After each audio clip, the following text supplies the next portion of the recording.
আজ কিন্তু তোমাদের সাথে আমি শেয়ার করব বিহারি স্টাইলের ঠেকুয়া। তো আমি কিন্তু ভিডিওর ফার্স্টটুকু করতে একদমই ভুলে গেছিলাম, যার জন্য আমি তোমাদের এখানে মুখে বলে দিচ্ছি।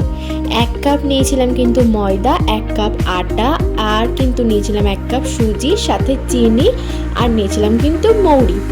আর এটাকে ভালো করে ঘি দিয়ে মেখে নিয়েছিলাম। মাখার পর 10 মিনিট রাখার পর যখন একটা ডো তৈরি হয়ে গেছিলো, তখন আমি কিন্তু চামচ দিয়ে কেটে এরকম শেপ করে নিয়েছিলাম। তোমরা তোমাদের পছন্দ মতো শেপ করে নিয়ে এবার কিন্তু তেলে, গরম গরম তেলে একদম ছেড়ে দেবে, আর একদম কিন্তু লো ফ্লেমে ভাজতে হবে। তারপর যখন দেখবে দুপিঠটা উল্টানোর পর যে লাল লাল হয়ে গেছে, তাহলেই কিন্তু একদম রেডি বিহারি স্টাইলের ঠেকুয়া। আর তোমরা কিন্তু একবার বানিয়ে খেতে পারো, এটা কিন্তু খেতে খুবই সুন্দর হয়। আর তোমরা এটা চায়ের সাথেও খেতে পারো। যাই হোক, তোমাদের কেমন লাগলো আমাকে অবশ্যই জানিও। আর আমার চ্যানেলটা কিন্তু সাবস্ক্রাইব করে দিও। ততক্ষণের জন্য বাই।